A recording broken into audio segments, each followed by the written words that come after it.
Paz, queridos! Que bom estarmos aqui novamente no nosso programa semanal da Escola Bíblica Dominical para darmos sequência à nossa série de estudos bíblicos baseado nas cartas pastorais. De hoje chegou a vez da lição de número 12. A lição de número 12 tem como título Exortações Gerais. E para a lição de número 12 nós temos a leitura bíblica em classe que se encontra em Tito, tá? A carta do apóstolo Paulo a Tito, no capítulo de número 2, do verso 1 ao verso de número 8. Mas como nós já tínhamos combinado, você vai ler todo o capítulo 2, tá? Todo o capítulo 2 da carta a Tito. Então hoje é a lição de número 12, mas na verdade é a segunda aula sobre Tito, porque nós levamos 10 aulas para estudar a primeira e a segunda epístola a Timóteo, tá? E a lição de número 11, que foi a lição ministrada semana passada, nós demos início à carta a Tito. Então hoje é a segunda aula da carta a Tito, mas no conjunto é a lição de número 12, tá bom? Então a leitura bíblica em classe se encontra no capítulo 2, do verso 1 ao verso de número 8. Mas como nós temos um combinado aqui, você vai ler todo o capítulo 2 de Tito, né? Para que você possa ter uma visão um pouco mais abrangente de todo o texto e o que Paulo realmente quis dizer para Tito, tá? Semana passada nós estudamos o que? Nós estudamos as instruções que Paulo deu para estabelecer princípios. Então, no capítulo 1, o que nós estudamos, tá? Semana passada? Nós estudamos as instruções que o apóstolo deu a Tito para como estabelecer presbíteros dentro das igrejas, tá? Então nós estudamos as recomendações que Paulo deu a Tito de como escolher os presbíteros e o raio-x, presta atenção, que Paulo fez acerca dos falsos mestres cretenses, tá? Na lição de hoje, Paulo vai instruir a Tito de como lidar com os diversos grupos dentro de uma congregação.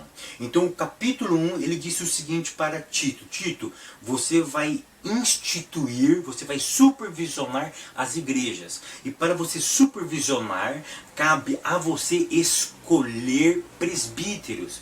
E depois ele faz um raio-x de como eram características. Isso nós vimos com muita precisão no capítulo 1, no verso 12 desta mesma carta de Tito. Tá? Então Paulo fez um raio-x de como era característica o jeito dos falsos mestres cretenses. No capítulo de número 2, que é a lição que nós vamos estudar hoje, Paulo ele vai fazer uma lista de grupos que existem dentro de uma congregação local e qual é a maneira correta de lidar com esses grupos, tá? Se você ler algumas teologias sistemáticas, alguns autores do Novo Testamento, eles vão fazer de uma forma hierárquica 5 grupos, tá? Mas nessa aula eu quero listar 6 grupos. Por quê? Porque qualquer autor vai falar sobre 5 grupos. E quais são esses 5 grupos que eles falam? Idosos, tá? Idosas, mulheres jovens, homens jovens e escravos, tá? Mas o grupo que eu incluo aqui é o grupo dos ministros. Por quê? Porque o texto começa falando a Tito. E Tito aqui ele está representando a classe de ministros. Isso eu já comentei lá quando, eu acho que foi na primeira ou segunda aula dessa revista, quando Paulo fala a Timóteo. Ou seja, a carta é endereçada a uma pessoa, mas com uma repercussão a todos os ministros.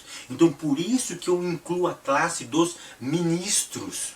Tá? A classe dos ministros, bem verdade olha que interessante, Paulo está falando para um ministro, mas como esse ministro deve falar com a sua congregação. Mas aí você pode estar me perguntando, se o ministro fala para a congregação, quem falará com o ministro? Isso é muito interessante e eu vou tocar nesse assunto já já. Então Paulo vai falar sobre 6 grupos. Primeiro grupo, ministros. Depois, idosos, idosas, mulheres jovens, homens jovens, escravos, tá? Escravos. Ou seja, o primeiro princípio que eu aprendo aqui, é que um líder, ele não pode liderar para um grupo específico, tá? O líder, ele não pode escolher um grupo específico para liderar. O pastor, ele não pode ter um grupo onde ele vai liderar com mais qualidade, ainda que como ser humano nós temos a tendência a certos grupos, nós temos a tendência a nos relacionar com certos grupos. Por exemplo, tem obreiros que gostam de lidar com jovens, com as irmãs, com os irmãos, tá? Ou seja, ele tem as classes de sua preferência, mas isso ele não pode transparecer para a igreja. Por quê? Porque o obreiro, o ministro, ele deve servir a todos sem distinção. Tá? Então o obreiro ele não pode escolher um grupo específico para liderar. Tá? Ainda que ele tenha uma predisposição para este grupo. Tá? Eu vou dar só um exemplo do que eu ouvi de um pastor. Esse pastor me disse, ele disse para mim, numa conversa franca que nós tivemos, ele disse o seguinte: eu não me preocupo com jovens, pois eles não me dão lucro financeiramente. Queridos, um pastor que pensa dessa forma, ele não poderia exercer a sua função. Eu nem vou falar cargo, porque o cargo foi dado a ele. Mas ele não está exercendo a função pastoral, de olhar na coletividade. O que ele estava visando? Lucro? Ele me disse, Fábio, eu não me preocupo com os jovens, pois eles não me dão lucro financeiramente, eles não vão me sustentar, nem eu e nem a minha família, eles não vão dar sustento à igreja, porque eles são uma oferta. Ou seja, o olhar para ele não era para os jovens da igreja. Por quê? Porque esses jovens não correspondiam financeiramente a eles. Ele deveria dar atenção àqueles que davam mais lucro a ele. Então essa não pode ser a visão de um pastor. Tá? Eu fiquei muito feliz que eu fui no Belenzinho. Quem nunca teve a oportunidade, meus queridos, vem no estado de São Paulo, na capital, na nossa sede no Belenzinho, onde o pastor José Alberto Bezerra da Costa, o nosso presidente do estado de São Paulo e da CJDB também. Toda primeira segunda-feira do mês nós temos uma reunião de obreiros, tá? Começa 8 horas da manhã, começa 9 horas da manhã e vai até as 4h30, 5 horas da tarde, e tem um período noturno também. É uma bênção, é o dia inteiro de ministração da palavra de Deus. E uma certa feita eu ouvi o pastor Emanuel Barbosa, pastor presidente da Assembleia de Deus do Ministério do Belém, na cidade de São José dos Campos, interior do estado de São Paulo, tá? É mais próximo da capital, mas é o interior do estado de São Paulo. Ele pregando no Belenzinho, ele disse o seguinte: igreja sem jovens é uma igreja morta. Eu fiquei muito feliz, porque foi logo quando eu ouvi essa palavra, poucos dias depois eu ouvi essa palavra do pastor Emanuel Barbosa. Uma igreja sem jovens é uma igreja morta. Eu só usei esse exemplo para dizer o seguinte, que eu não posso ter uma preferência, eu não posso segregar um grupo, porque esse grupo não me dá retorno financeiramente. Todos os grupos são indispensáveis dentro da comunidade cristã. E eu quero fazer uma pergunta para você, professor. Para você, professora da IBD. Para você, caro professor. Por que tanto Timóteo como Tito, ele não cita um grupo essencial dentro das igrejas? As crianças. Reparou que ele cita idosos, idosas, mulheres jovens, homens jovens, escravos, e aí eu qualifico também, eu acrescento os ministros. Mas por que ele não coloca crianças? Será que as crianças eram menosprezadas desde essa época? Eu quero abrir um parênteses aqui. Tá? Eu quero abrir um parênteses aqui. Como as nossas igrejas estão menosprezando as nossas crianças. Eu quero salientar aqui que eu sei que tem igrejas que fazem trabalhos maravilhosos com as nossas crianças. Mas a grande maioria das nossas igrejas não tem um foco nas crianças. Por quê? Porque eu acho que o mesmo pensamento que tinha esse pastor acerca dos jovens, muitos pastores têm acerca das crianças. Elas não me dão lucro.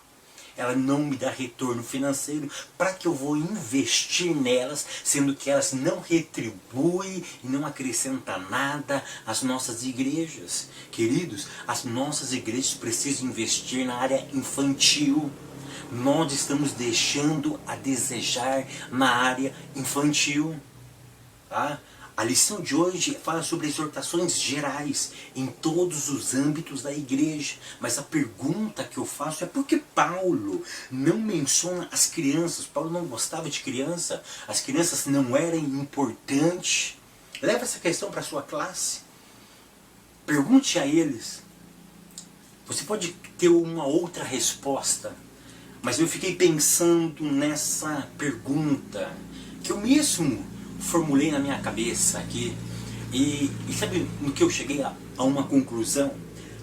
A questão ela é óbvia. Por que Paulo não inclui o grupo de crianças? Porque Paulo está falando sobre heresias e quem a heresia estava alcançando. Então a questão é óbvia, as heresias não estavam afetando as nossas crianças. Por quê? Porque elas eram produto de seus lares. Ou seja, Paulo entendia que a criança ela era educada dentro da sua própria casa.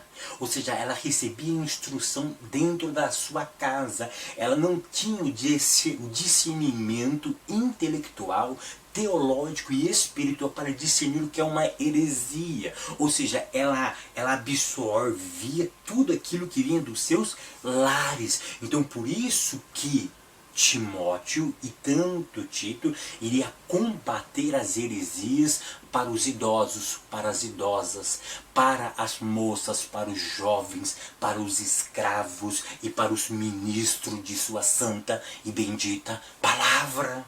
Tá bom? Então essa é uma das interpretações possíveis, tá? Porque a Bíblia não cita o grupo das crianças. Mas vamos repensar um pouquinho nisso. Como as nossas crianças estão sendo tratadas dentro das nossas igrejas? Quer ver uma coisa? Esses tempos atrás eu estava na igreja e o pastor estava dando oportunidade para os grupos. O pastor disse o seguinte, ó, 2 hinos para os jovens, 2 hinos para o ciclo de oração, 2 hinos para a mocidade, 2 hinos para os adolescentes, 1 hino para as crianças. E meu filho chegou em casa e me disse, pai, por quê? O pastor sempre pede para nós cantar 1 hino, e para todos ele pede para cantar 2 hinos. Ah, ou seja, é claro que o pastor não estava fazendo isso por maldade, queridos. Preste atenção no que eu estou dizendo aqui. Mas nós temos, isso é só um exemplo de como as crianças percebem a maneira que eles são tratados, ainda que de forma inconsciente, mas eles percebem que existe um certo descaso, ainda que seja involuntário, acerca do seu pequeno grupo, mas que precisamos ter um olhar mais crítico, mais espiritual, mais aguçado para as nossas crianças, porque elas não são a igreja do amanhã, elas são a igreja do agora. Queridos, entrando no tópico de número 1, o modo correto de falar do líder. Como que o líder deve falar? Qual a maneira correta de ele se portar com a sua fala? Item de número 1, fala o que convém à sã doutrina. Tá? No verso de número 1, Paulo dá um chacoalhão em Timóteo. E o que eu quero salientar aqui, tá? O que eu quero salientar aqui é aquilo que eu disse na introdução. Paulo está falando para 6 grupos. E o primeiro grupo que ele fala é para o grupo dos ministros. É por isso que ele usa a expressão, mas tu, quem? Timóteo, representante dos ministros de Deus, dos dispenseiros da casa de Deus. você deve falar aquilo que convém à sã doutrina. A primeira coisa que eu quero salientar aqui, Paulo está dizendo para Tito, Tito, você deve falar. Falar o quê? Falar a ortodoxia, falar as doutrinas bíblicas. Então a primeira coisa que eu aprendo neste momento, a primeira coisa que eu aprendo, que nenhum pastor, que nenhum líder pode pastorear sem antes ser pastoreado. É por isso que Paulo diz, mas tu fala. Ou seja, ele vai falar o que? Ele vai falar aquilo que ele aprendeu. Ele vai falar aquilo que ele foi orientado. Você só pode orientar alguém a partir do momento que você foi orientado por alguém. Você não pode orientar alguém daquilo que você não viveu, daquilo que você não passou e daquilo que você não aprendeu. Preste atenção nisso. Então o primeiro princípio que eu aprendo aqui é que nenhum líder pode pastorear sem antes ser pastoreado. Eu sempre aprendi isso. E aí isso me marcou quando eu fiz seminário presbiteriano. Tá? Tinha um pastor da IPB, e ele sempre dizia isso, antes de nós pregarmos, nós precisamos ser pastoreados pela palavra que vamos ministrar à igreja. Isso marcou a minha vida. Eu sempre tenho que viver aquilo que eu vou falar. Tá? E esse princípio eu aprendo logo aqui. É por isso que ele diz, mas tu fala. Você falar o quê? Falar aquilo que você aprendeu, aquilo que você vive. É por isso que o texto diz, mas tu fala o que convém. Trazendo para os dias de hoje, esse verso não podia ser traduzido assim, mas tu, ó Tito, fala aquilo que você tem pregado e vive conforme a sua fala. Ou seja, precisa ter uma harmonia entre o falar e o proceder, entre a teoria e a prática. Sabe o que eu aprendo aqui? Que hoje existe muitos pastoreando sem ser pastoreado. Eu fico com muito medo. Esses pastores que pregam de segunda a segunda, eles não sentam para ouvir. Quem são os pastores deles? Quem são os mentores deles? Aí deixa eu salientar uma coisa aqui. Eles citam vários homens, vários autores, que ele deixa eu dizer uma coisa aqui, uma grande verdade. Autores que escrevem livros não são nossos mentores. Por quê? Porque nós absorvemos simplesmente aquilo que ele escreveu, mas nós não vivenciamos com ele. Eu nunca vou esquecer de uma frase de um rabino. Cultura não se aprende no banco das escolas, mas se aprende no dia a dia. Você tem que viver uma cultura. Cultura você não aprende no centro acadêmico simplesmente. Você tem que ir lá viver com eles para absorver a sua cultura. Então esses homens precisam ter uma liderança próxima. Ele precisa de alguém a sussurrar nos seus ouvidos. Nós não podemos pastorear sem ser pastoreado. Isso me treme. Eu fico muito preocupado com esse tipo de liderança. É por isso que temos líderes fracos, líderes que entram em depressão, líderes que se sufocam porque eles não são pastoreados. Em muitos casos eles não são pastoreados. Eles se sentem assim como sendo que eles não precisassem de pastores. Queridos, eu preciso sentar e ouvir. Um dia uma pessoa mandou uma mensagem para mim e disse, professor, eu não sabia que você sentava para ouvir. Eu sempre digo uma grande verdade, eu disse isso em algumas congregações que eu vou, eu disse isso lá no Paraná, na cidade de Itaperuçu, a paz do Senhor ao pastor de Itaperuçu aí, o pastor Adilson, né? Eu disse lá na igreja dele, tá? Que a sua esposa me acompanha, tem a outra professora que me acompanha, com o marido dela, o Daniel também, que está nos acompanhando, né? Tem outros professores na igreja de Itaperuçu que nos acompanham, e eu disse no dia que eu estive lá, aquele que não se senta para aprender, não pode levantar para ensinar. Nós precisamos ser pastoreados. Outro detalhe que Paulo salienta aqui, e eu quero salientar aqui também nessa aula, a Bíblia é a única ferramenta do trabalho do líder. O líder não pode trabalhar sem a Bíblia, mas tu, ó Tito, você deve falar, você deve pregar e viver a palavra de Deus. A teoria que você prega deve ser vivida na prática. Ou seja, qual é o elemento que você irá combater os falsos mestres que pregam e não vivem aquilo que prega? Ou seja, o verso 1 do capítulo 2 é uma resposta ao capítulo 1, verso 15 e 16 de Tito.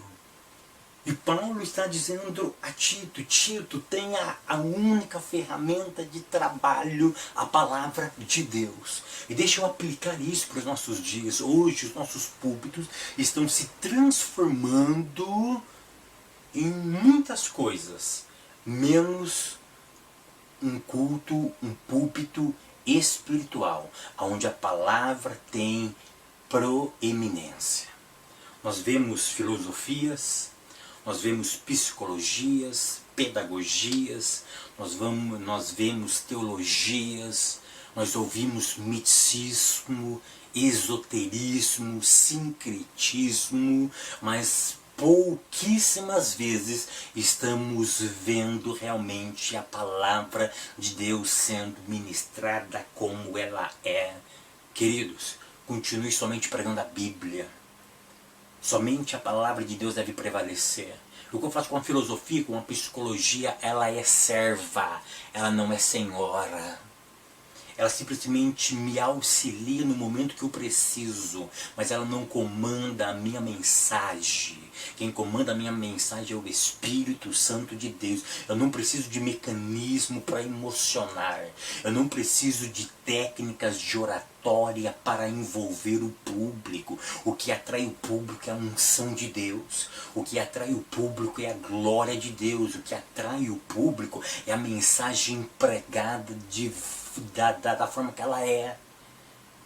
Tem pessoas que estudam técnicas de oratória para impactar o público. Querido, pelo amor de Deus, palavras de efeito.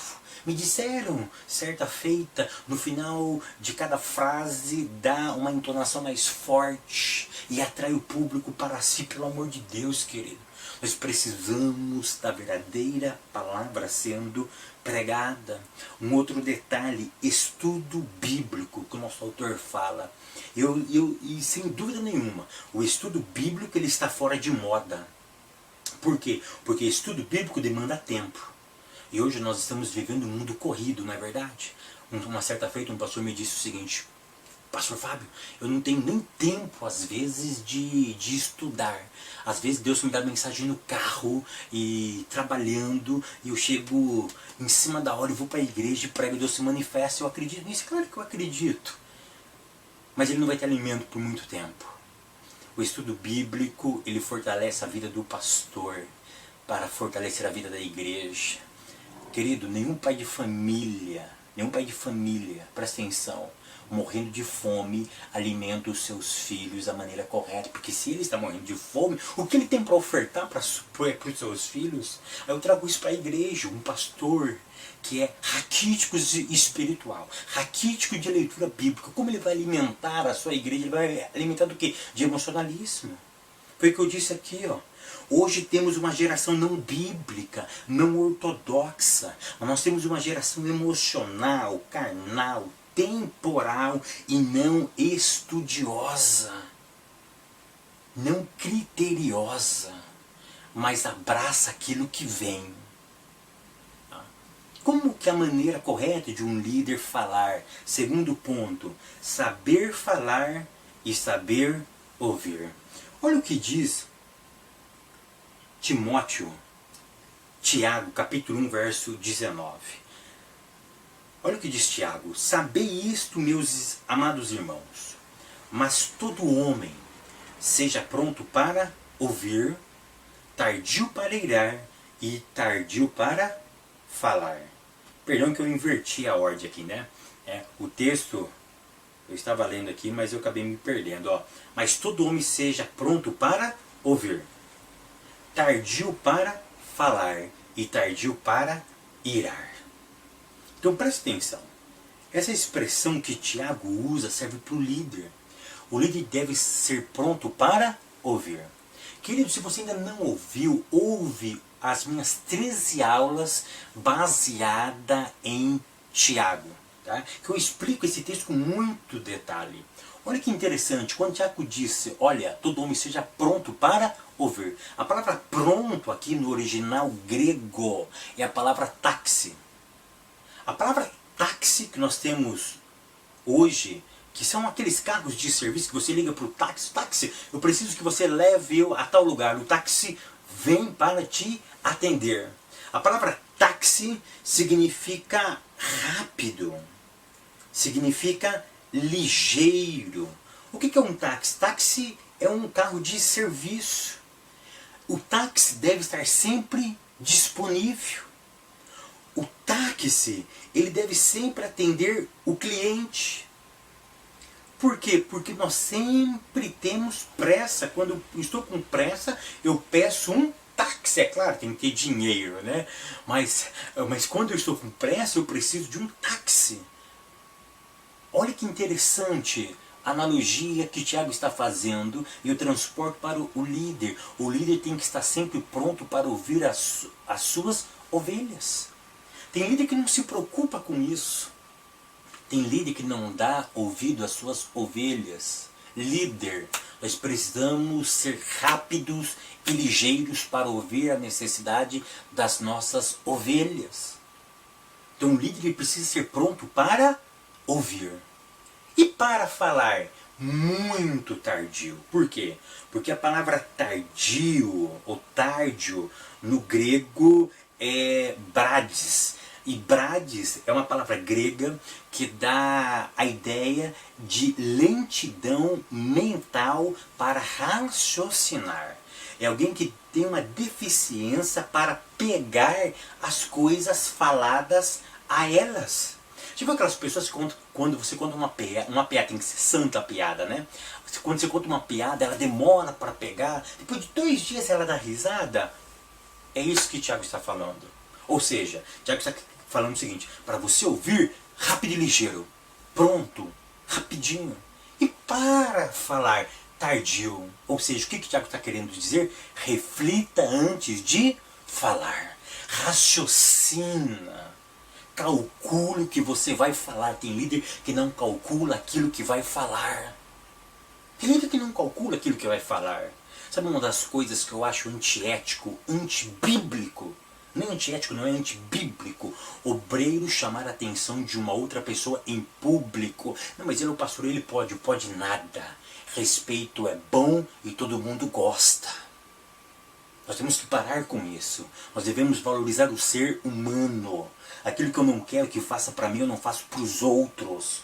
E eu já cansei de ver pastor chamar a atenção de pessoas em público. Isso não pode, é antibíblico. O texto sempre vai dizer, se você tem alguma coisa contra o seu irmão, chama ele em particular. Conversa com ele em secreto. Se ajuste entre vocês.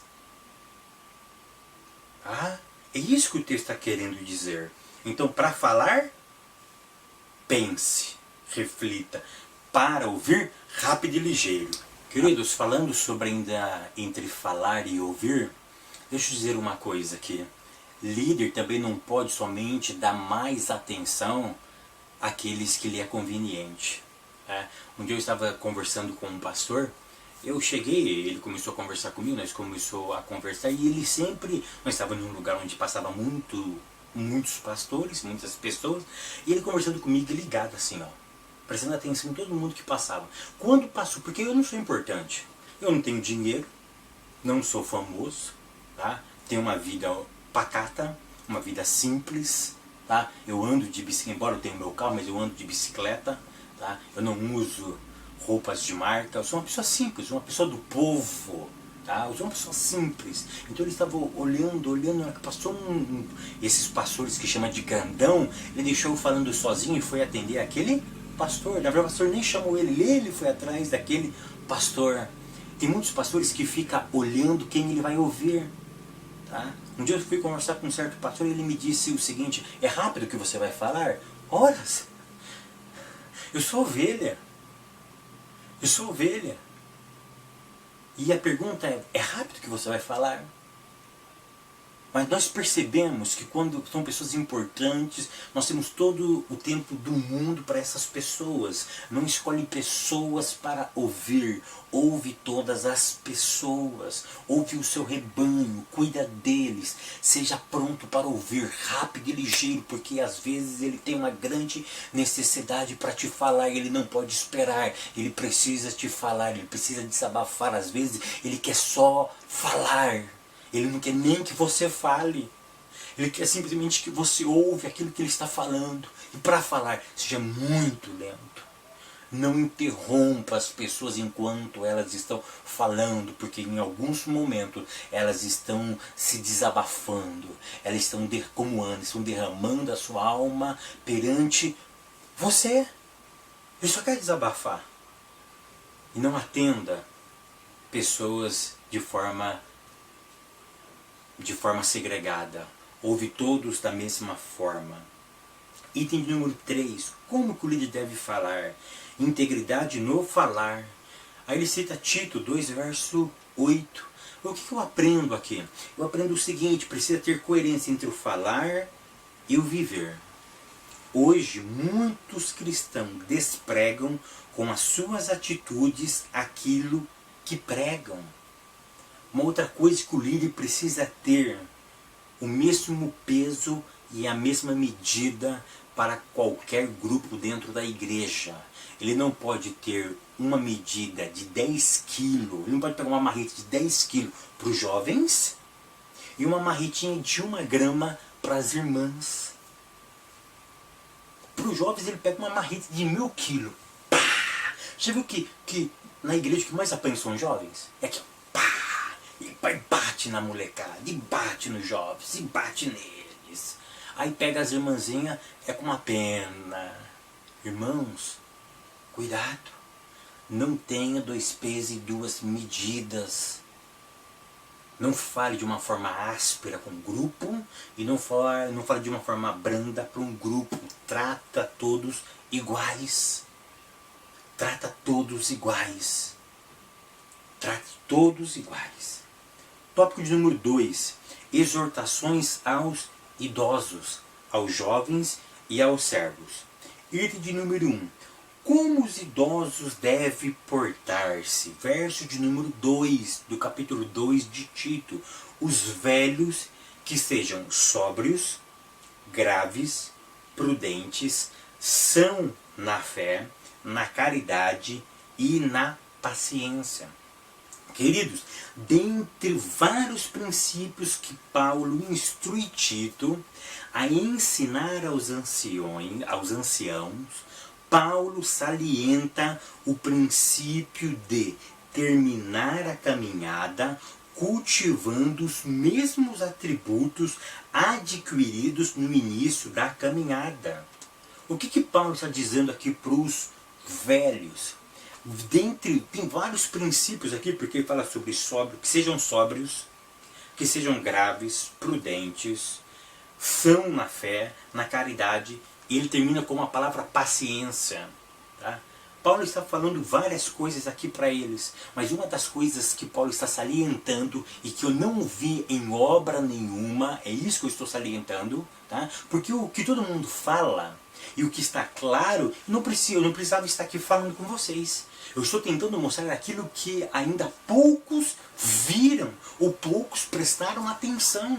Então o que Paulo está falando aqui para os velhos, para os anciões dessa igreja? Olha, Paulo está dizendo o seguinte, ensinando o seguinte princípio: nós devemos terminar a nossa caminhada cultivando os mesmos atributos adquiridos no início da caminhada. O que eles iniciaram a sua caminhada? Sendo sóbrio, graves, prudentes, com a mente fértil na fé, com a consciência. Fé aqui é acreditar em princípios imutáveis. Fé não é acreditar simplesmente, mas é num conjunto de regras que foi ensinado a você e que os falsos mestres estavam agora atacando eles. Então é o seguinte: aquilo que vocês aprenderam no início, cultiva até o término de sua caminhada.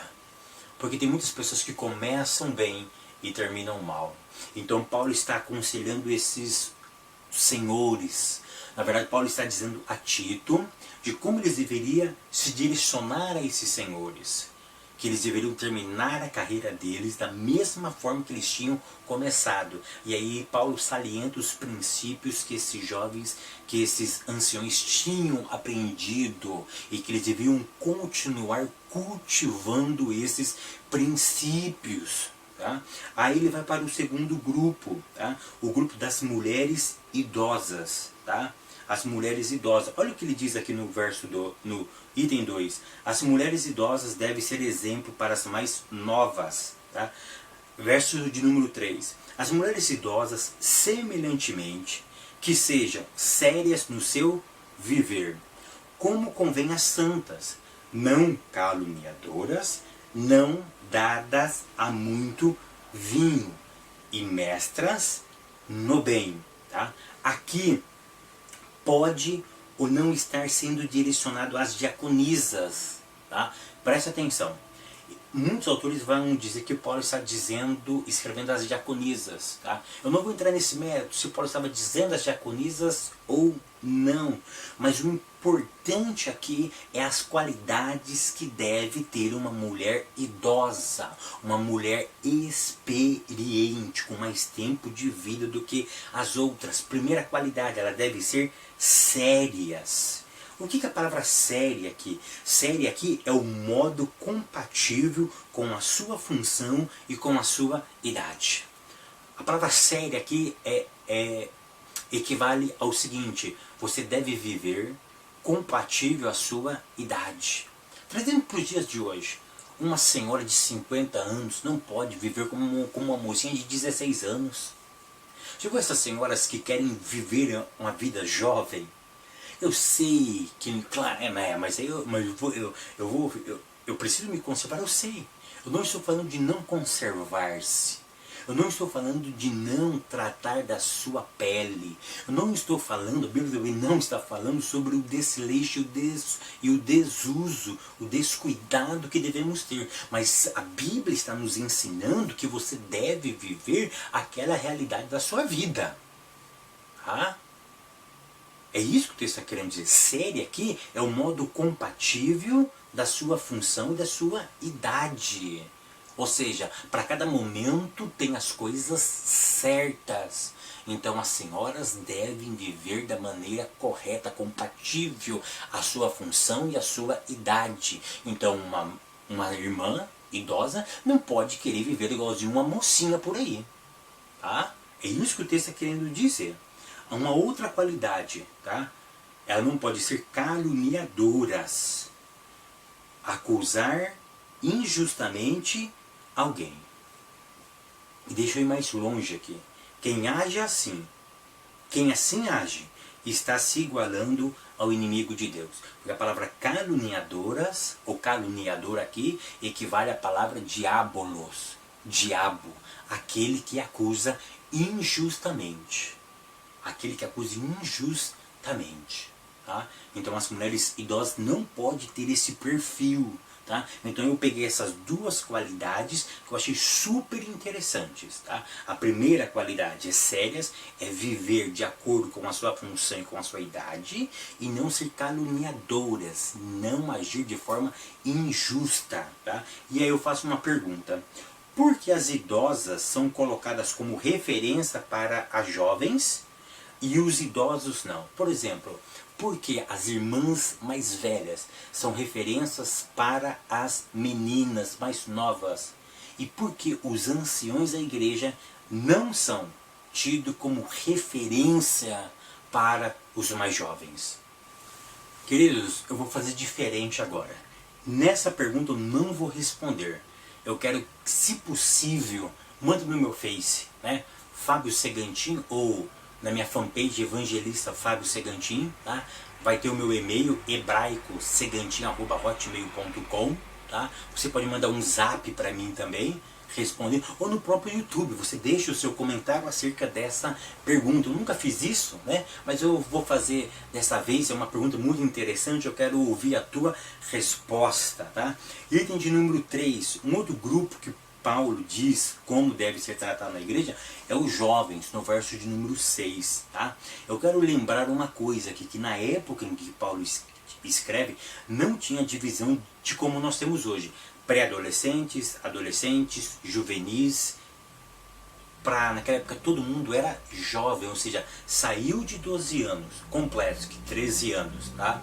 Até a uma idade de aproximadamente 28, 30 anos era considerado jovens. É por isso que Timóteo é considerado um pastor jovem, tá bom? Considerado um pastor jovem. Depois dessa idade era considerado um homem adulto, tá? E a partir dos 50 anos para frente era considerado uma pessoa já experiente, tá? E aí dos 60 uma pessoa já idosa, tá?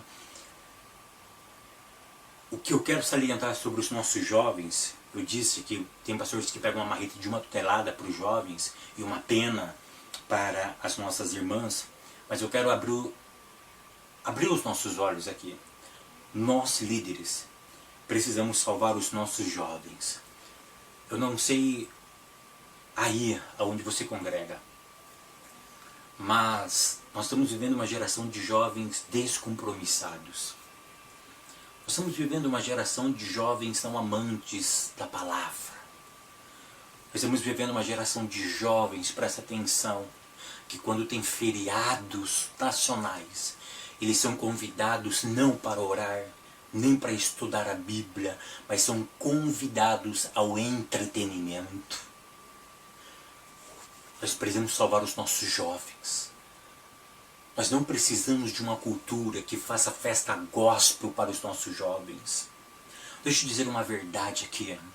Não existe evangelho para homens, evangelho para mulheres, evangelho para jovens e evangelho para crianças.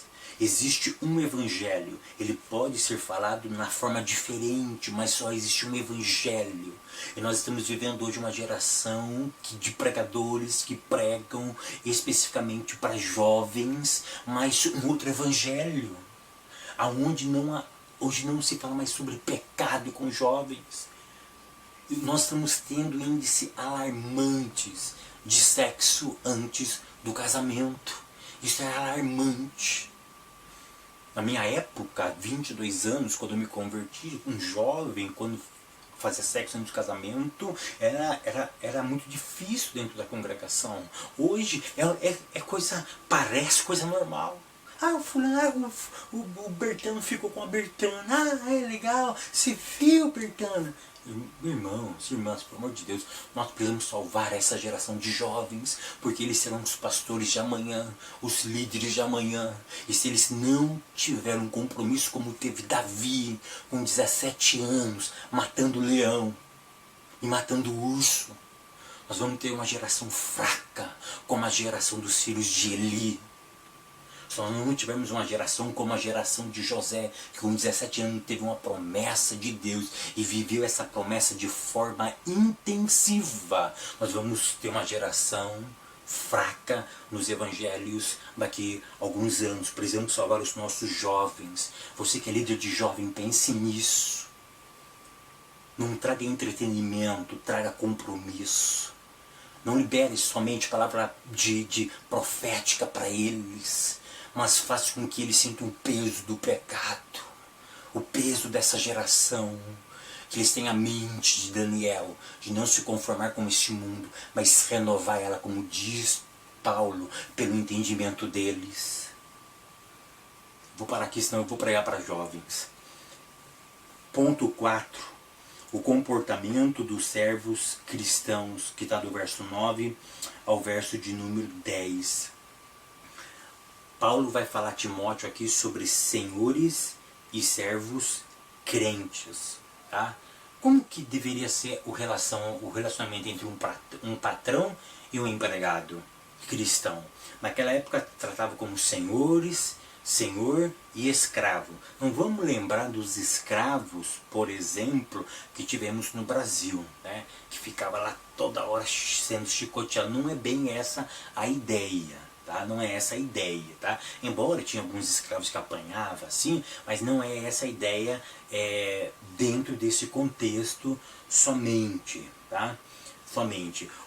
Dentro desse texto, o problema que eu vejo e que muitos fazem é uma dicotomia, é uma segregação entre o material e o espiritual. Tá? Deixa eu dizer uma verdade aqui. O crente que trabalha de forma honesta, ele está adorando a Deus. Exercer atividade profissional sadia. Estou falando de atividade profissional sadia. Não vem com essa história aí, não. Ah, mas a prostituição, isso não é sadia, é contra a palavra. Tá?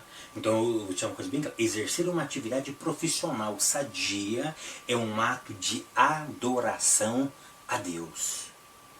Tá? É um ato de adoração a Deus. O cristão deve adorar a Deus pela honestidade do seu trabalho. Matar tempo no trabalho é pecado. Você deve trabalhar para o seu patrão aqui na terra como se estivesse trabalhando para Deus. Isso é sério. Mas nós segregamos. Nós separamos o material do espiritual. Exercer uma atividade profissional sadia é um ato de adoração a Deus. Item de número 3, tópico de número 3. O bom exemplo em tudo. Tá? Item de número 1. Bom exemplo, do verso 7 ao verso de número 8. O líder precisa ser exemplo. A conduta do líder não pode minar a confiança do rebanho. Tá? Esses dias eu fiquei muito triste. Eu fui na casa de uma pessoa muito rica, prestar um serviço, tá? Eu sou prestador de serviço, eu fui prestar serviço, e aí, por um acaso, eu conheci uma pessoa dentro dessa casa que era um cristão.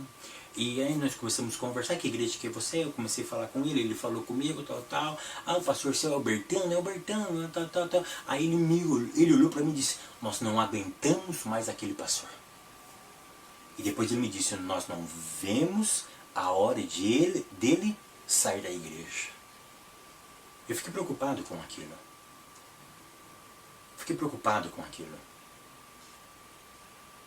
Quando o pastor perde a confiança da igreja, o líder está com problema. Muitos líderes ficam na frente do trabalho, não por direção de Deus, mas por direção humana. Porque ele tem um status, ele não pode perder o status, ele tem que ficar na frente de algumas igrejas. E com isso a igreja vai minando. E a igreja, ela não reage, a igreja, ela sofre calada. E aí, a igreja sofrendo calada, a igreja vai morrendo espiritualmente, ela vai perdendo a força e o ânimo de exercer as boas práticas faladas e pregadas ao longo do tempo pelos outros pastores sérios. Item de número 2. Incorrupção da doutrina. Na prática, o que vocês acham nesse ponto aqui, deixa eu explicar melhor. A incorrupção da doutrina. Eu quero fazer algumas perguntas para vocês. Dentro desse, ou seja, a corrupção dentro da doutrina. Eu não quero falar aqui sobre teologia da prosperidade, que é um negócio que todo mundo fala, nós estamos sempre batendo nessa tecla, mas deixa eu dizer uma coisa que está entrando dentro das nossas igrejas também. O que vocês acham de culto que faz a oferta maior? É aquela oferta onde você recebe um papel, tem um número dentro, e aquele que colocar a oferta maior vai ganhar um bombom, uma caixa de bis, um vaso de flor, uma camiseta, uma bíblia. O que vocês acham dessa prática? A minha Bíblia diz que aquilo que a mão direita deu, a esquerda não saiba. Não é a quantia, mas é a intenção do coração. Eu lembro da música da Aline Barros, né? A oferta da viuvinha. Aquela cá, ela fazia tintim, mas no céu Deus recebia aquela oferta. E o outro que ofertava grande quantia, Deus não recebia. Então o que vocês acham da oferta maior? Outra coisa, o que vocês acham de cultos de 7 sexta-feiras, 7 quintas, 7 isso, 7 semanas, 7 aquilos? O que vocês acham? É místico? É bíblico? No final, no sétimo dia, o milagre vai acontecer? Parece que Deus está condicionado a números. E uma outra coisa, em dias específicos ou mês específicos, a igreja faz, por exemplo, a festa do milho. O que vocês acham disso? São coisas para nós refletirmos. Será que isso é corromper o evangelho? Então pense sobre isso, a oferta maior, 7 isso, 7 aquilo, festa do milho. Pare e pense. Qual o benefício que isso traz para a sociedade, para o reino? Será que isso é corromper a doutrina? Item de número 3, gravidade e sinceridade. E eu termino esta aula dizendo o seguinte: não importa o tempo ou a época em que vive, a Bíblia tem que prevalecer. Não importa a época ou o tempo, a Bíblia deve prevalecer. Amém, queridos? Amém, minhas queridas? Que Deus continue abençoando a todos. Até semana que vem, querendo Deus.